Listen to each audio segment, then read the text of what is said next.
Hi, and welcome to this week's Full Body Chills. If you're new here, I'm FEARSONA. You can call me Fear, Sona, or your worst nightmare, and I'm here to give you full body chills. So, as the title says, today I've got 3 scary airport stories or airplane stories for you.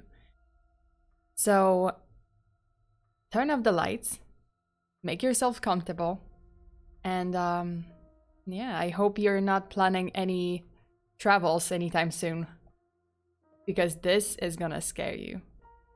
Okay, let's get right into it. So this is the first story. I want to tell you about something that happened to me recently, so you can hopefully avoid the same experience that I had. I hadn't flown in several years. Otherwise, maybe this would have all struck me as odd much sooner than it did. I was flying home from visiting a friend in New York, and my flight was very overbooked.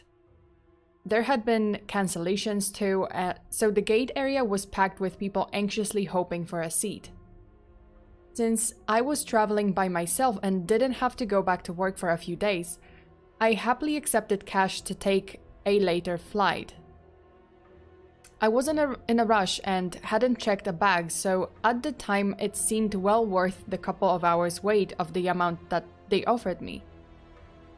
They drew a strange symbol on the back of my hand when I accepted the payment. It was dark and looping, drawn on thickly, and it captivated me as my eyes felt the need to trace the flow of the lines over and over. I figured at the time that it was intended to give some indication to employees, perhaps to prevent me from trying to keep getting more money or vouchers if my next flight was also full. I ended up having no trouble getting on my later flight. Looking back, that was strange. For starters, quite a few people accepted cash, credit, and vouchers, and there were multiple cancellations, so it should have been fairly full, but I was the only one in my entire row. Across the aisle, too. There were maybe 15 people on the entire flight. It was so empty that we could have had our own private row of seats if we chose to. Otherwise, it was an uneventful flight. I had dozed off and woke up well after we landed to a flight attendant shaking my shoulders frantically. Her face had a strange expression on it, like a mixture of annoyance and deeply seated fear. All the other passengers were long gone.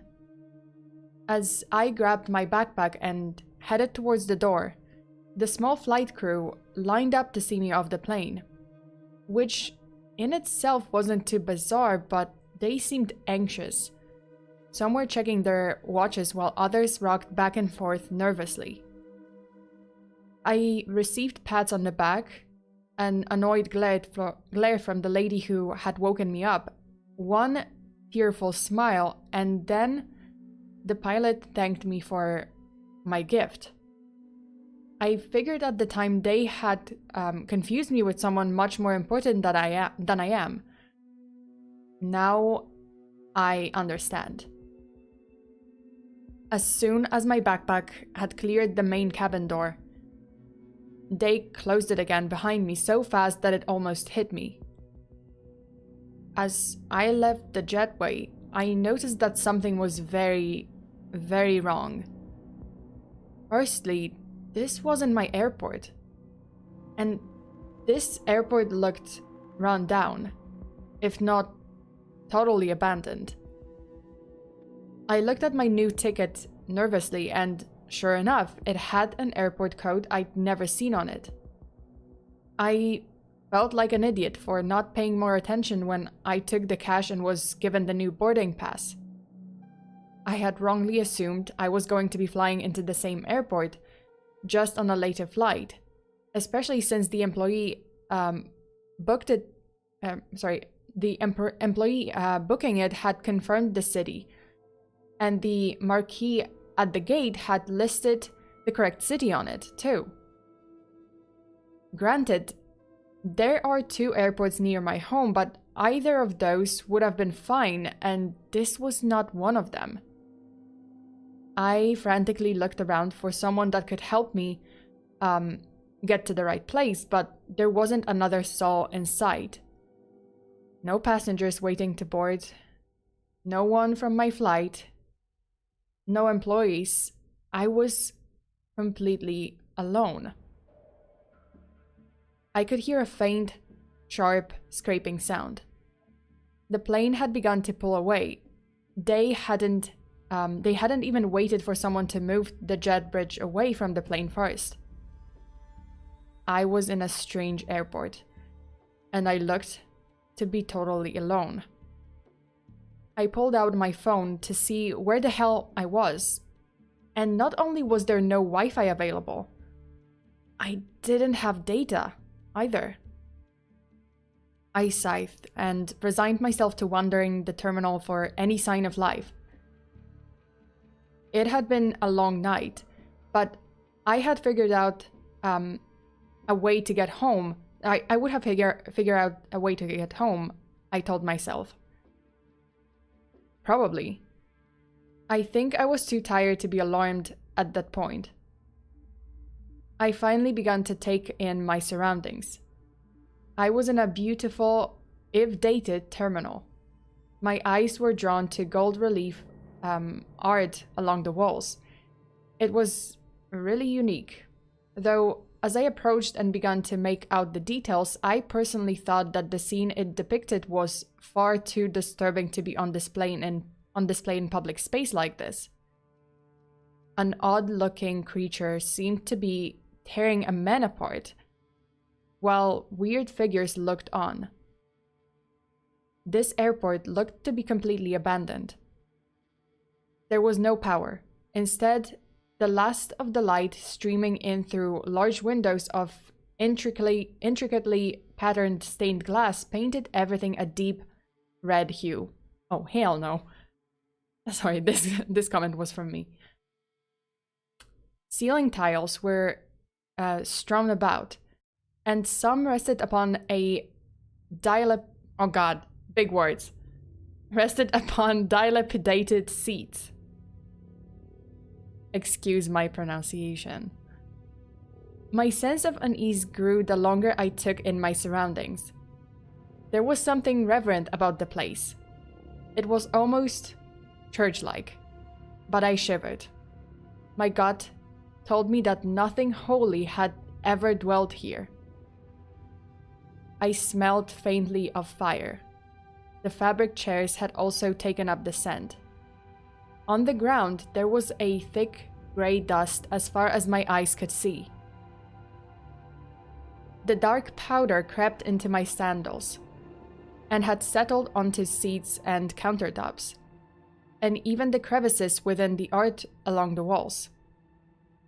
I noticed the footprints of my fellow passengers and figured I would follow them to find my way out, since the exit and other signs were either damaged or completely non-existent.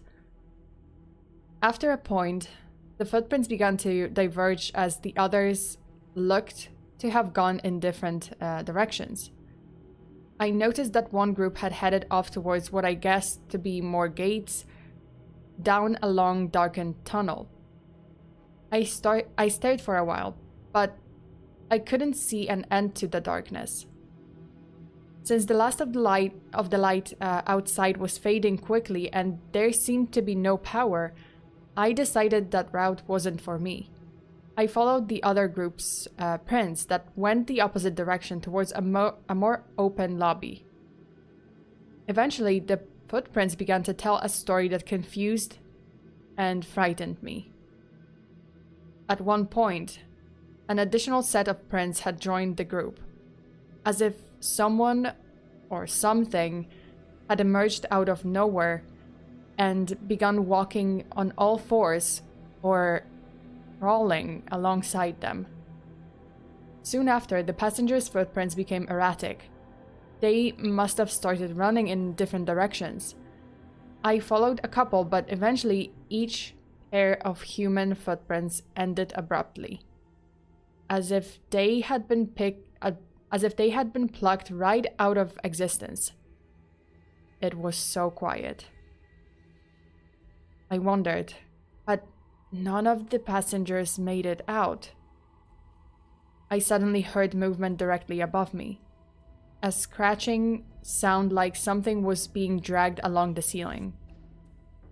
Or crawling. I didn't even look up, just sprinted back the way I had come. After getting what I deemed a safe distance away, I allowed myself to glance back. Something lithe-looking and shadowy was moving along the ceiling above where I had been. It eventually disappeared back into a hole left by a fallen ceiling tile. I was back near the stained glass windows and gold art, where I had first deplaned. The dusk had faded away unnaturally quickly, and in the darkness, I noticed something odd about the night sky. It wasn't like the sky I could see from home. It was too clear. There was no light pollution, and I could see more stars than I'd ever seen before. It was as if there wasn't a single light in existence. I steeled myself, fueled my growing sense of unease, and reluctantly decided I would try heading through the tunnels. As I approached and my eyes adjusted to the darkness, I noticed something strange up ahead of me. It was unlike anything I had seen before, but seemed to be sort of living creature, and it was cradling one of the passengers on my flight. It was smooth and seamless looking, but the more I stared, the less the details seemed to make sense. Limbs and features didn't line up with the body. They swirled and shifted and had only a vague suggestion of form, but the pieces never fully connected. The only thing I could clearly see was the same symbol I had on my hand. Looked to be carved into what I presumed to be the torso of this thing. Looking at the creature gave me a stabbing headache. Even now, I can fully describe what I saw. Even now, I can't fully describe what I saw. Just bits and pieces. Long thin appendages that seemed to flow in and out of existence. A featureless face with indentations where features should be. Its head made me think of someone fighting to inhale through a black plastic bag. It was bent in such an unnatural way that I imagined it as its full height was more than the airport could contain. The passenger thrashed in its grip and let out a haunting sound, like the last breath was being pulled from his lungs, as he slowly shriveled into nothingness before my eyes. The creature in response gave a deep sigh and seemed to indicate contentment, and I once more smelled that acrid burning smell. The man crumbled like the dust, that coated the floor. The man crumbled like the dust that coated the floor. And soon, what was left of him just commingled with him. They had become one and were indistinguishable. I thought about the thick ashy dust I was ankle deep in, and how I could feel it in my sandals between my toes. As things began to click into place, I felt sick and longed for nothing more than to be safe at home and throw my sandals as far away from me as possible and burn them Burn them in a fire pit. I gasped unintentionally, understanding 2 seconds too late that if it hadn't already seen me, I had just revealed my location. It began to move closer, and I realized then, in a moment of panicked clarity, that I knew of a door to the outside. Granted, it would probably be a 10-foot drop to the ground, but that seemed a hell of a lot more appealing than sharing the man's fate that I had just witnessed. I ran, puffing through the ash back towards the jetway and closed the door behind me. It was almost more habit than anything, as I highly doubted the door would be able to hold something like that back. When I got to the end, despite the clear, deep night I had seen from the terminal, I could see a grassy field lit by the setting sun through the opening. There was no runway or any other visual cue that I was at an airport. There was just scrubby trees and yellowed grass burned by the summer heat, for as far as my eyes could see. It looked like home. I tried to reach it, but couldn't. It was like hitting an invisible wall. I thought for a moment and then tried my other hand. I realized that everything except my marked hand could pass through. I rubbed at it, but it was drawn in a thick black lines, using permanent marker. Of course. I scrubbed for what felt like an eternity. And I tried not to picture that monster emerging from the door to the terminal, shifting, liquid-like, its massive body blocking all escape as it closed in. I rubbed, more frantically. By the time I heard the jet bridge protest against the creature's weight, I was half resigned to the fact that I would never leave, thinking how terrible it would be to die now at the doorway. I was so close. I could see the pinks and orange of the sunset on the plains, in the world just beyond my grasp. My world.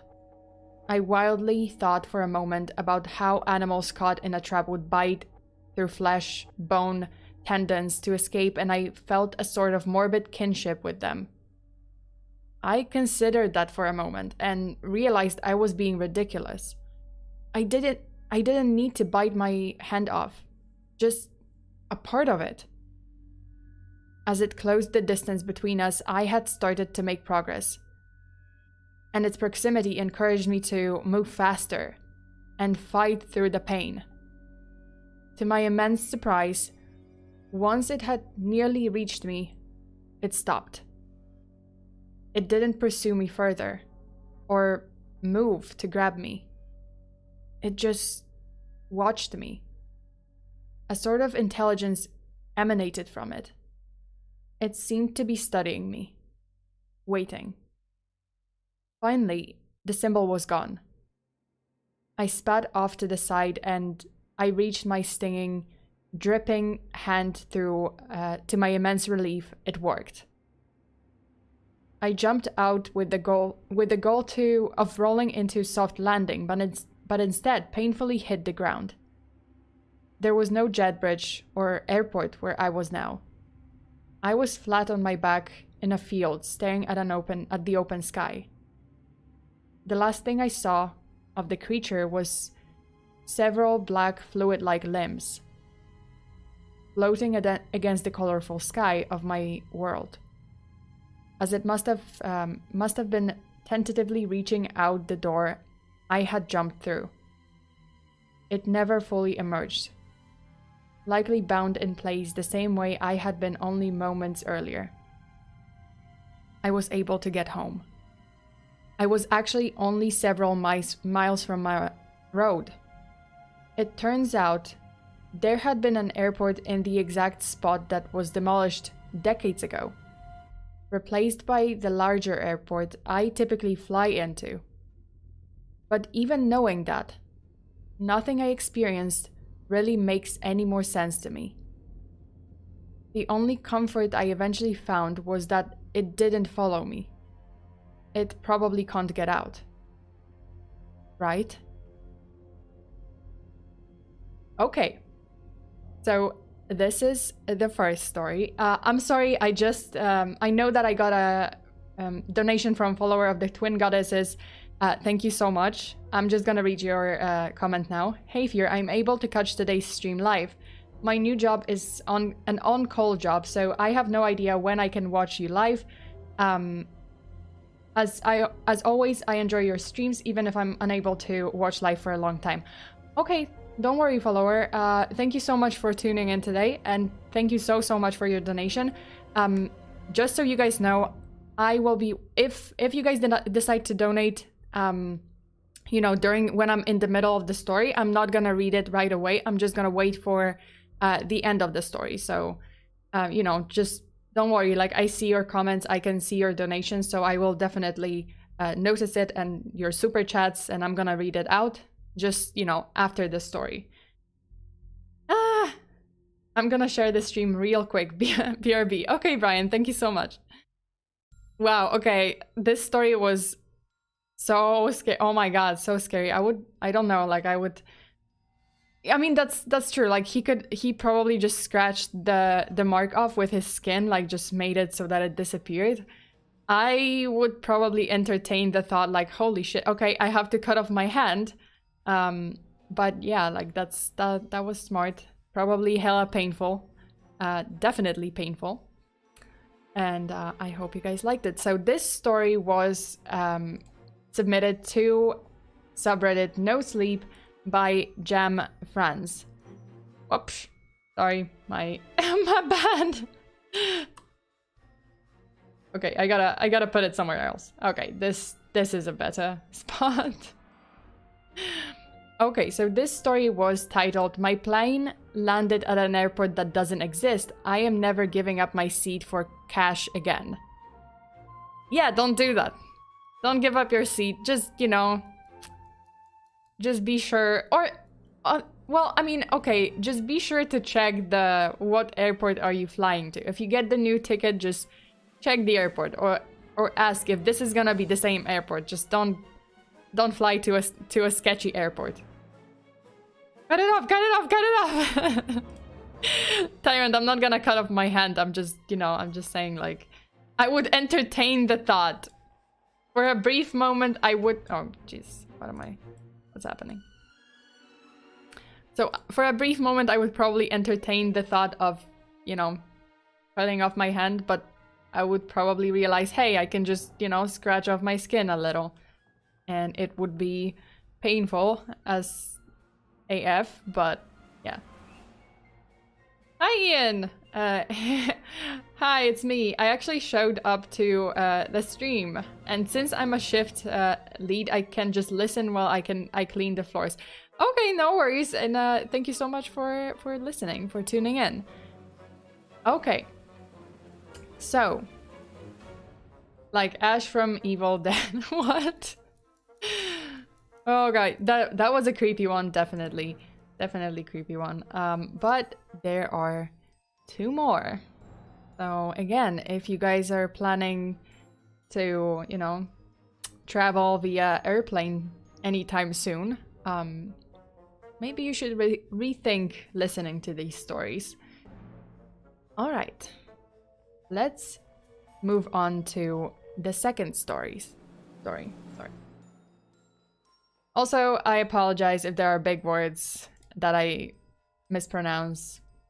Like, yeah, sure, I try not to... Like, I try to check all the words and, like, pronunciation beforehand. But, you know, sometimes the words just, you know, escape me. And sometimes I just like the surprise, so I don't really read the story before this stream. So usually it's like, oh, I'm reading the story for the first time. But hey, I'm trying my best, so... You know, you'll live. You can figure it out.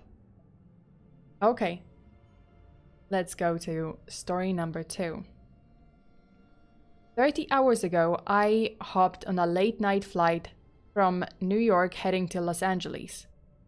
After boarding, I saw that I had an entire row to myself. takeoff passed without incident, and soon I was stretched out for a nap across the row. I slept for a few hours. I don't know how long, but I woke up to some severe turbulence. It's possible that the lights in the cabin went out for a moment, but I was so disoriented that it's hard to say. I checked my phone to see it was 4:03 a.m., which I figured gave me about an hour until we landed. When I looked out my window, I was shocked to see nothing but wide, open ocean. My jaw dropped. There's obviously no ocean between New York and Los Angeles.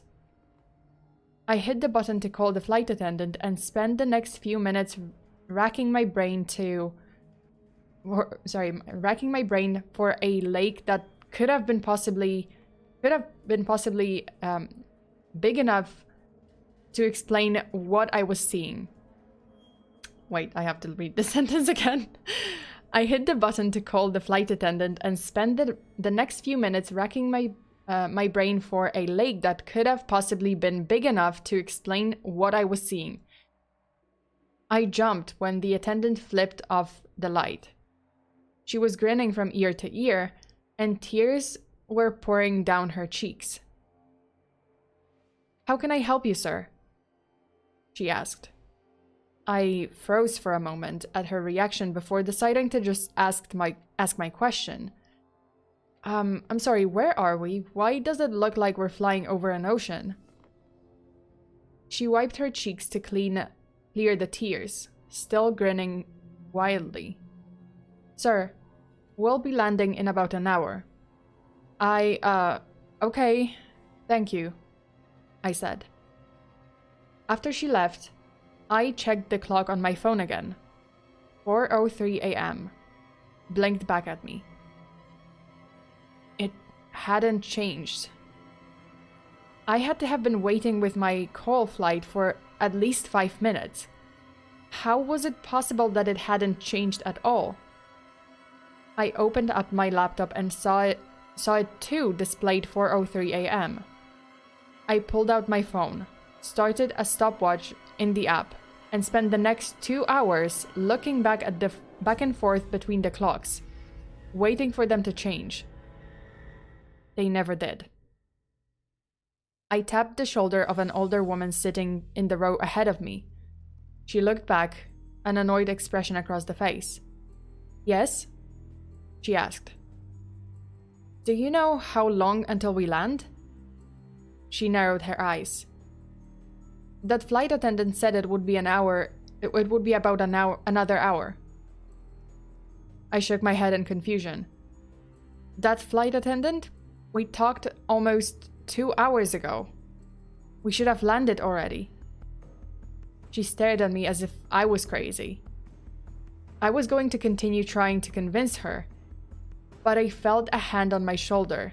I spun to see a male flight attendant grinning down at me, tears hanging off his cheeks onto my shoulder. "Sir, I'm going to ask you to calm down, or I'll be calling the captain."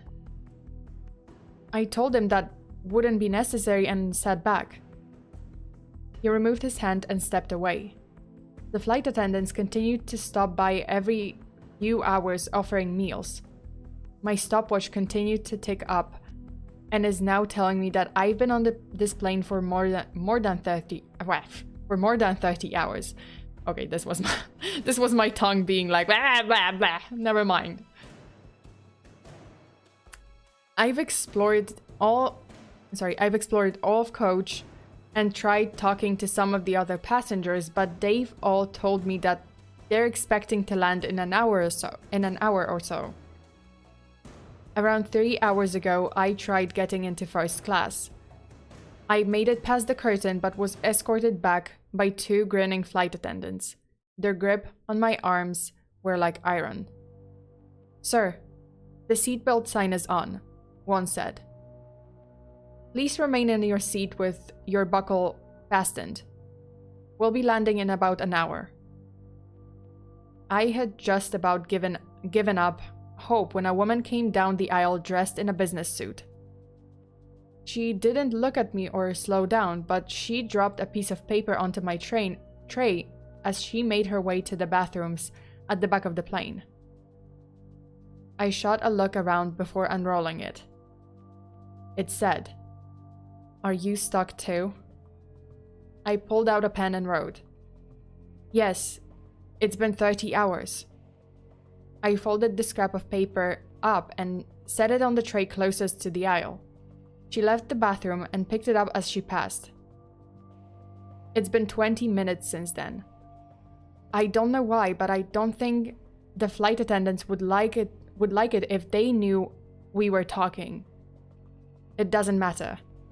I have to do something. I will update you all with whatever happens next. And there actually is part 2. So let me just continue. A few hours after the businesswoman picked up her piece of paper with my message, she came back down the aisle and sat in the seat beside me. She bent over, trying to stay low. "So, you're stuck too?" she asked. I kept my voice low. "Yeah. My name is Jack, by the way. I would say it's nice to meet you, but..." She nodded. "I'm Mary. You're wrong.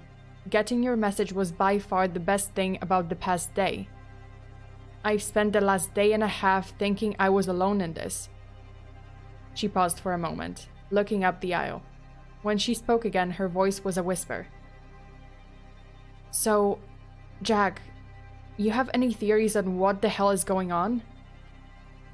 I considered lying, but decided the truth was for the best. "I think we might be dead." Mary shook her head. "Maybe if it were just me or just you, if this was some cosmic train to hell, why would there be two of us who realize what's going on?" "No idea." Mary pulled out her phone and handed it to me. It displayed the Wikipedia article for flight MH370, the airline that disappeared in 2014. I read through the article carefully. There were dozens of theories trying to explain what happened. They ranged from hypoxia to suicide to aliens. "Doesn't tell us much," I said. "Not much other than that this may have happened before," she said. "How about you? Any theories as to why anyone else can't see what's going on?"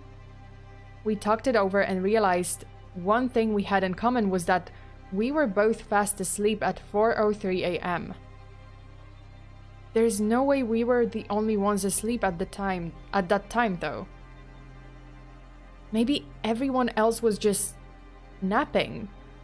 I don't know about you, but I was well and truly asleep. The cabin lights flicked off and a dozen red emergency lights in the floor flicked on, casting the cabin in a red glow. Why is it always the red glow that's like fucking sinister? Ugh. Okay. Sorry, let's continue. The intercom crackled to life saying, "Passengers, please return to your seats. The seatbelt sign is fastened, and we may experience some turbulence. We'll be landing in about an hour." Mary froze. "Should I go back?" she asked. "Maybe they won't notice if you're gone, but maybe they already know and they're just trying to separate us." Mary nodded. "We should stay together. That's a better idea." The intercom crackled again. "Ladies and gentlemen, I am pleased to announce the arrival of the captain. We'll all be given the opportunity to speak with him. Please remain in your seats until he calls you. If you need assistance, don't worry, a flight attendant will happily help you on your way." Sounds of passengers getting to their feet echoed from further up in the plane. We sat in silence, trying to get a look through the curtain separating us from first class. "The captain?" I asked. "No idea, but It didn't sound like they were talking about a pilot to me, did they? Nope. That's when a pungent sulfur smell hit us. So strong that I had to resist the urge to gag. It reminded me of the worst rotting eggs I'd ever smelled in my life. But the old woman sitting ahead of us didn't react. She just kept watching a movie on the back of her seat. "Don't cough," I said to Mary. We fought it for a few long seconds before giving in, coughing hard and violently. A second later, the curtain opened. Mary and I froze, staring down the now red fuselage. 4 flight attendants passed through the curtain and made their way down the rows towards us. Grins stretched wide across their faces. They were still crying, but this time the tears streaking their faces were darker. It's hard to say with the lighting, but it looked like blood. My eyes weren't drawn to them, though. I looked over their shoulders at the figure standing near the front of the plane. It was a black silhouette standing beside the cockpit door. It was at least 8 feet tall and pointing towards us with a single finger. It had called us. "The bathrooms!" I shouted. We ran towards the back of the plane, the flight attendants closing in behind us. Blood dripped from their grinning cheeks onto the carpet of the plane. "The captain is here," he said in a perfect customer service voice. His grin widened as he moved towards us. We made it to the bathrooms, jumping into opposite sides. I slammed the door shut and locked it, pressing my feet against the folding center part of the door to keep it closed. They began banging on the door and pulling at the handle while I fought to keep it closed. "I'm sorry, but you'll both need to speak with the captain," one of the flight attendants said. "Jack!" Mary screamed. "Jack, help!" A distinct snapping sound like breaking metal came from her bathroom. She continued to scream as the sounds of struggle migrated up towards the front of the plane, towards the black figure I had seen. I'd like to say I jumped out and fought them, that I distracted them or did something heroic. I didn't. She was carried away. And a few short seconds later, her screaming was cut off. That was a few hours ago, and I'm still locked inside the bathroom. I keep trying not to think of what they've done with her. The thing at the front of the plane didn't seem human. I hope it didn't kill her. Not after she was shouting for my help like that. I couldn't take that. I haven't heard any movement outside in a few hours, but I am terrified to open the door. I'm far from the seat outlet, so my phone's almost dead and I haven't eaten in way too long. If I go out there, will the flight attendants remember? What if that thing is still waiting for people? I don't have much time to make a discussion, but I'll update you. I will update you all here with what happens next. And now we go to part 3. After another dozen hours or so, I opened the bathroom door. The lights in the cabin were back to normal, and I couldn't smell any sulfur. I cautiously made my way back to my seat and almost cried when the grinning, crying flight attendant came by offering a meal. That crappy airline food was the most delicious thing I had ever eaten. I mean, if you're starving, anything is gonna be fucking great. The best meal of your life. When I had finished, my mind immediately turned to Mary. What had happened to her? I crept down the aisle towards first class, trying to keep a low profile. Surprisingly, the flight attendants were nowhere to be seen. They had almost seemed to ignore me, almost as if they wanted me to find her. She had a row to herself and was staring down at her phone in the window seat. I slid into the aisle and shook her arm.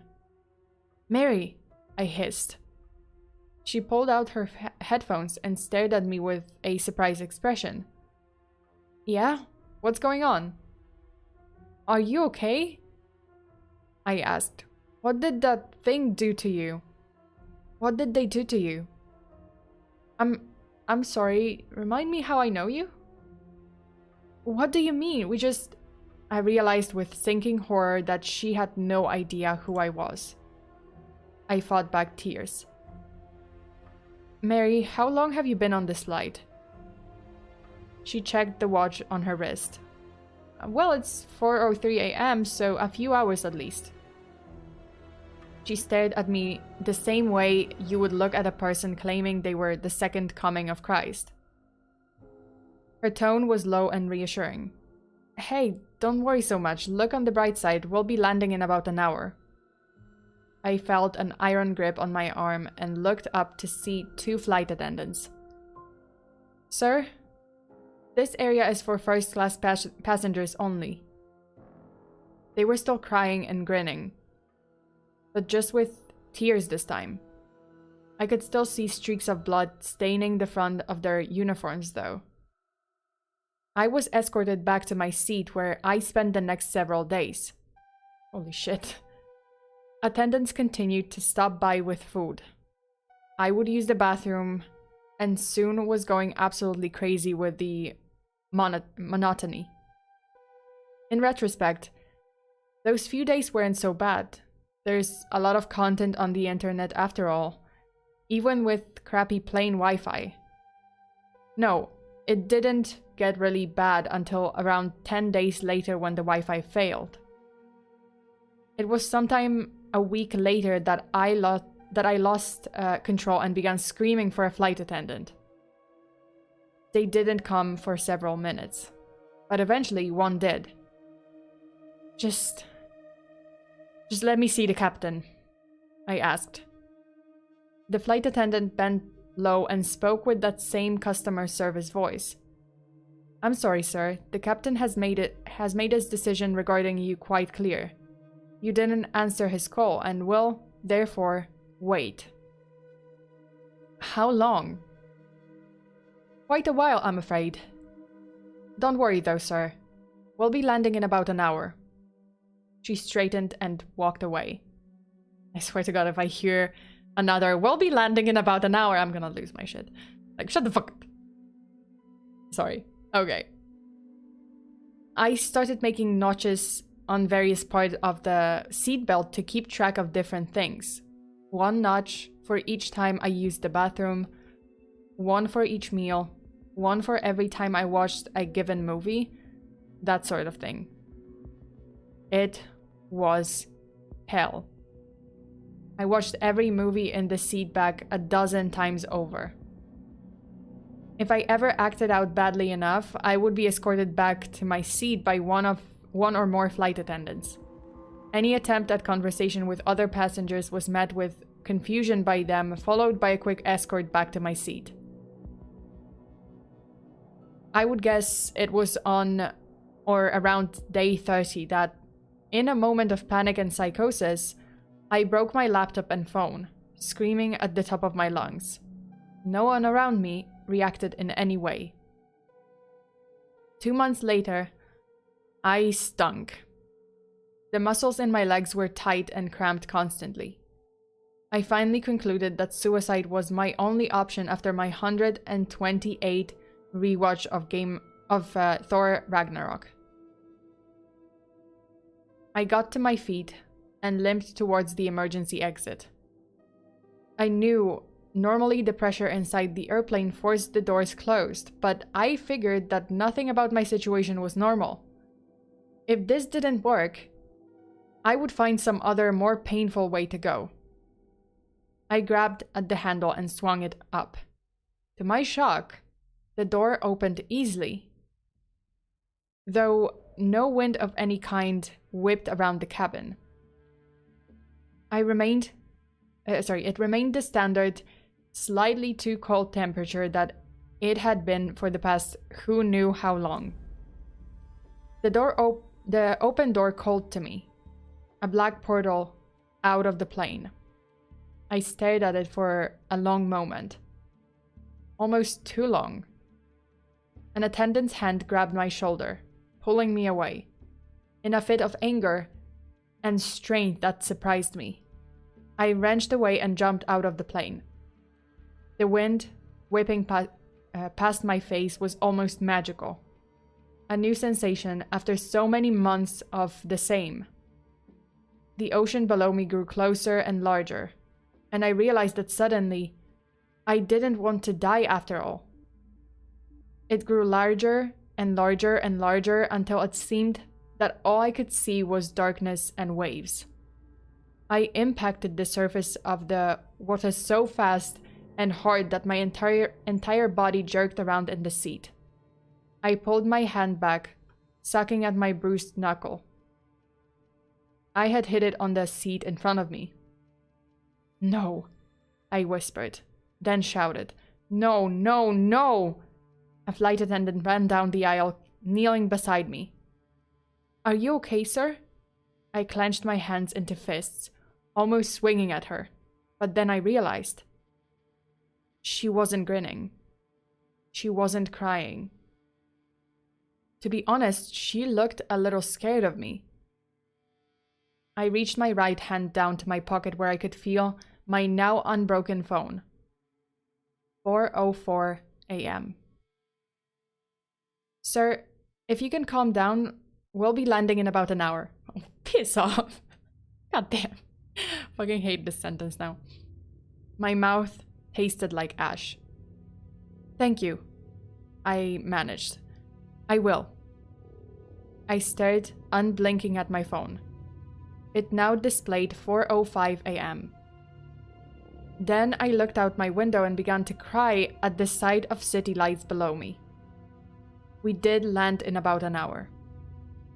I can't even begin to explain why or how, but I'm currently sitting in an airport cafe typing this out. I am free. I'm out. And I'm never going flying again.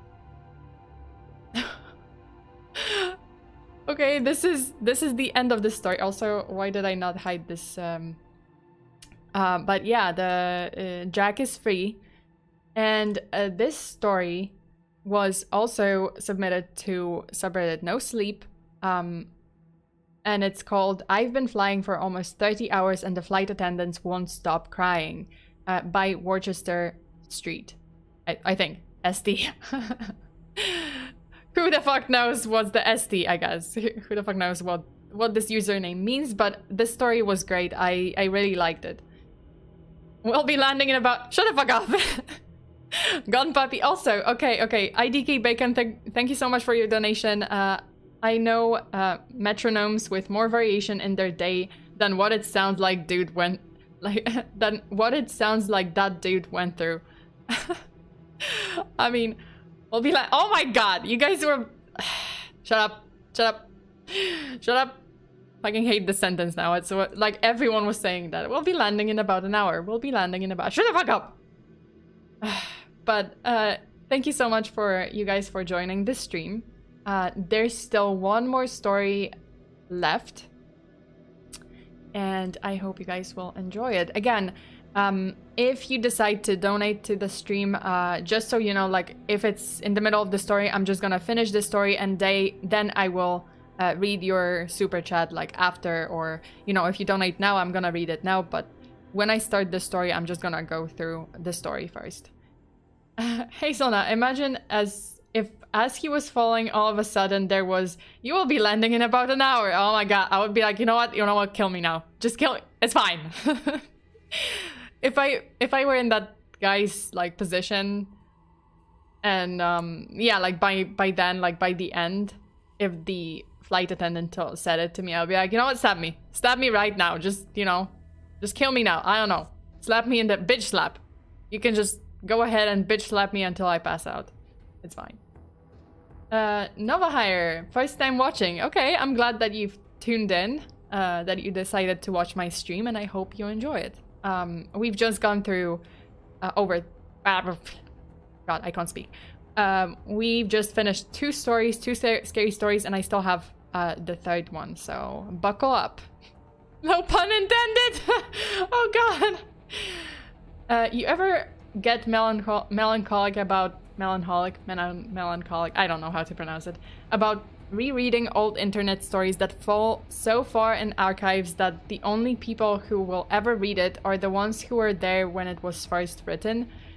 Yeah, probably. I mean, this is, that's true. This story was, like, posted... When was it posted? Wait. And let me see. It wasn't... I don't think it was, like, that long ago, though.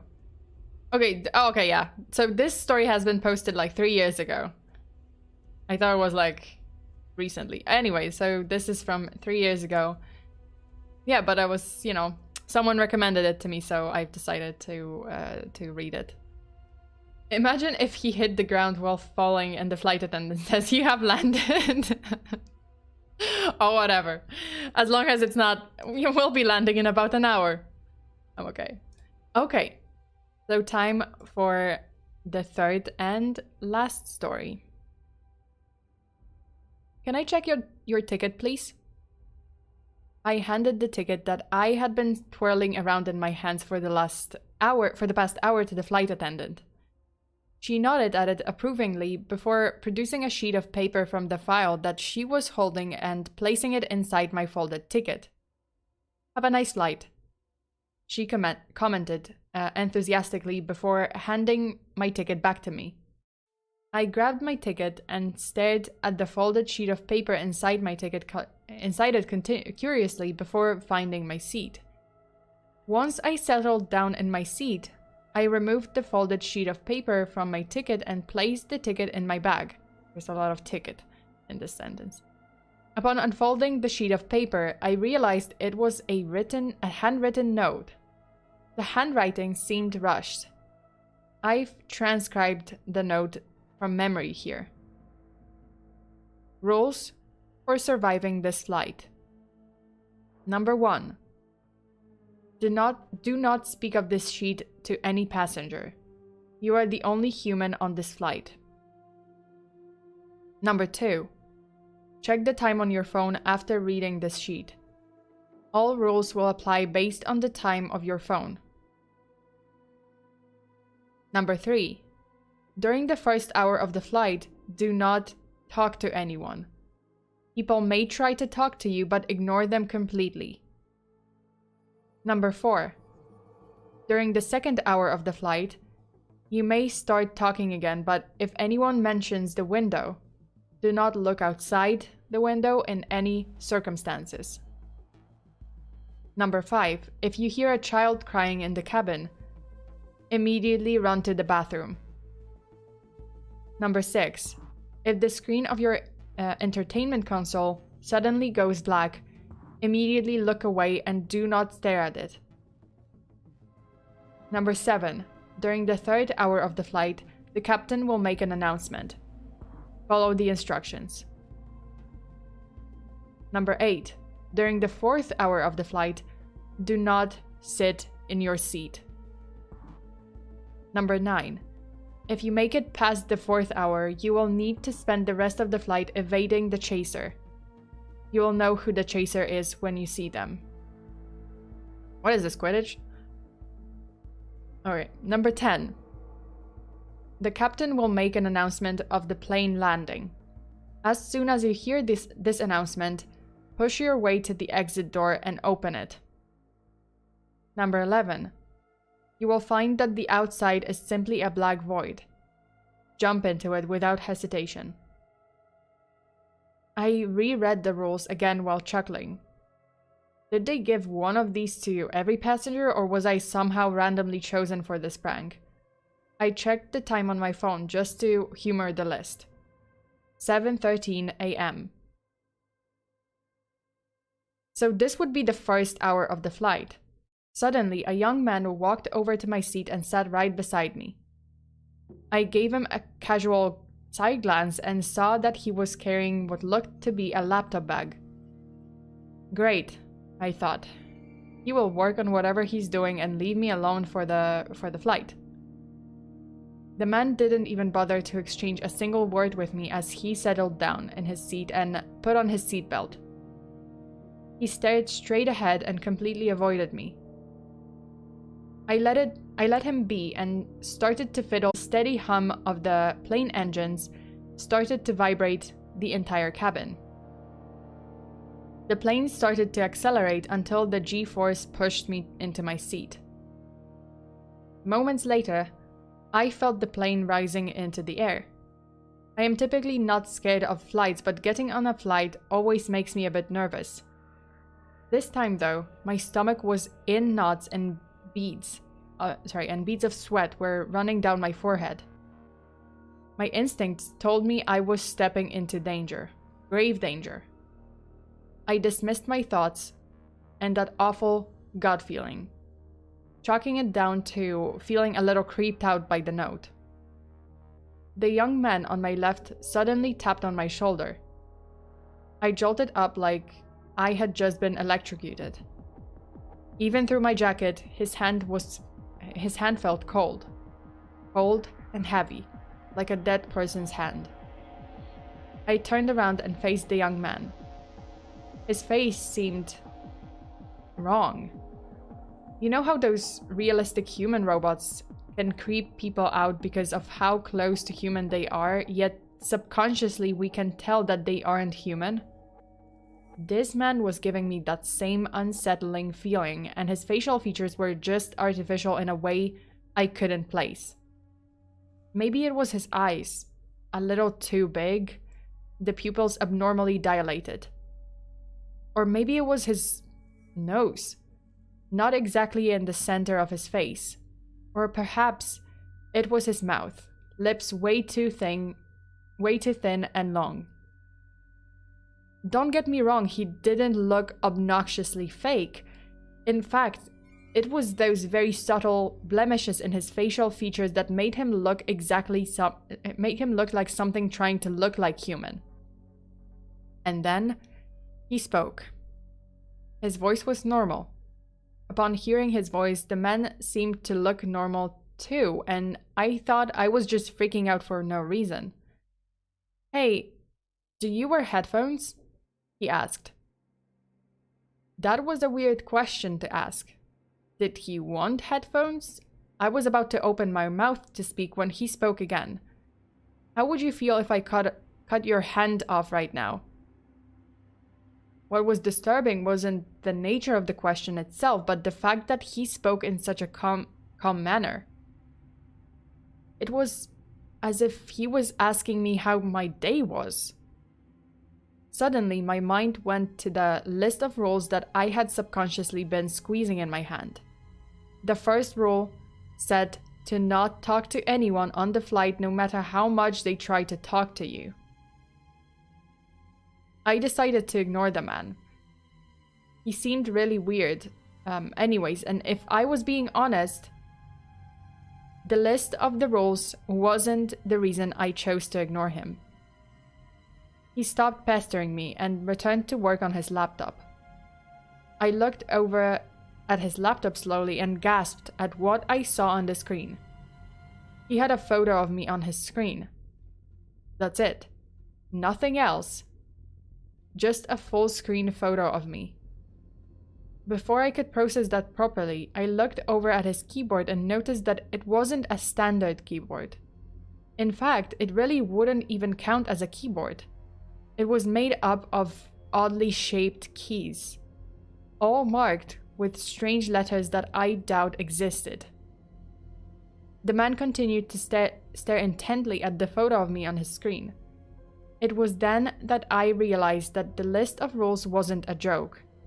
Suddenly, a flight attendant popped out of nowhere and asked me, "Sir, is this man bothering you?" "Yes, he is," I replied before my voice caught up in my throat.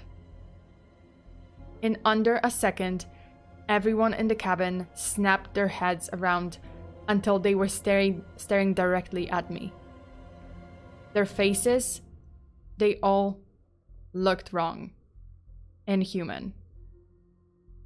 Slowly, their long, thin lips curled into wide smiles and red tears started to roll down their faces.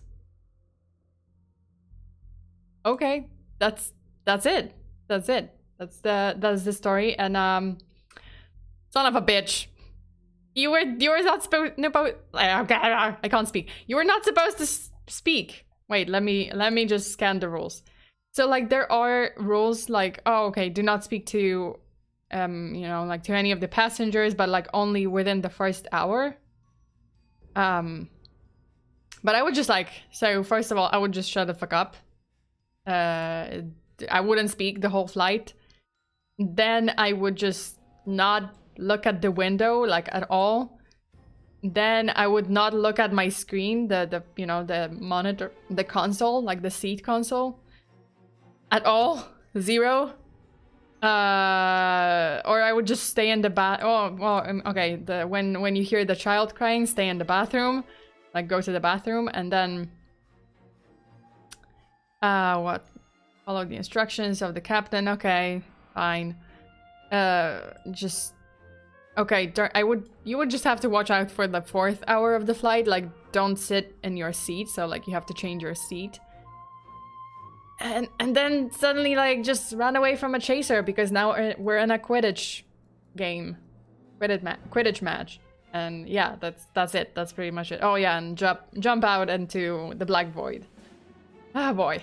Okay, so this story was also submitted to the subreddit No Sleep, and it is titled As I Stepped on My Flight, the flight attendant gave me a strange list of rules, and it was submitted by a username not necessarily. Yeah, not necessarily true, but yeah.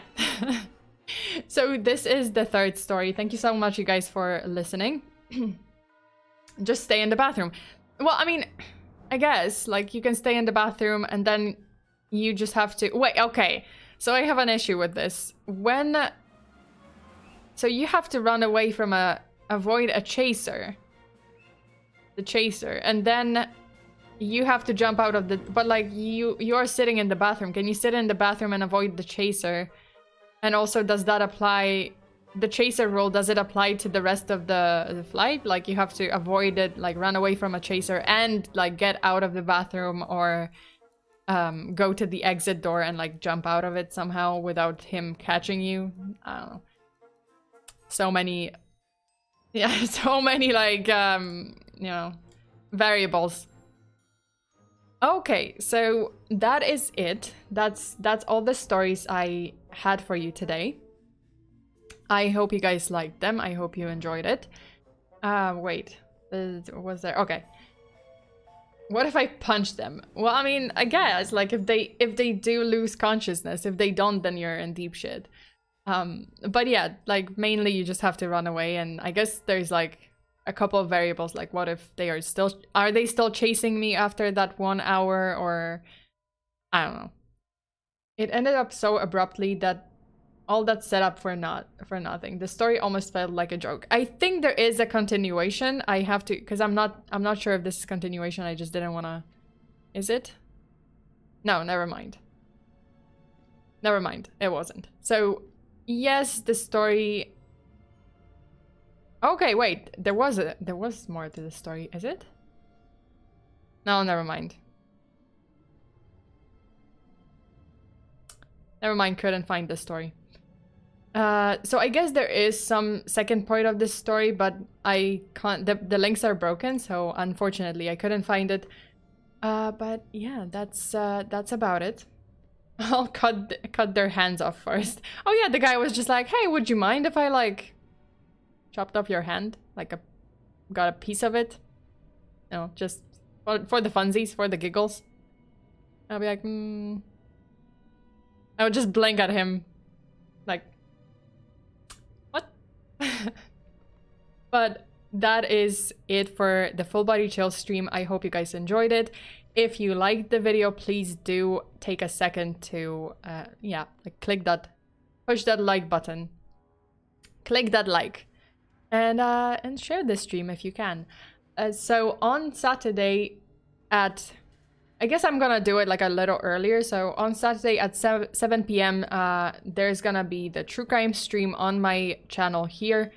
And this week I will be discussing the true story behind the horror movie Incantation. If you know the movie, it was on Netflix. It was trending on Netflix. It's this Taiwanese horror movie, which I watched. And then because it said like, oh, this is based on a true story, I looked into the case and yeah, it was crazy.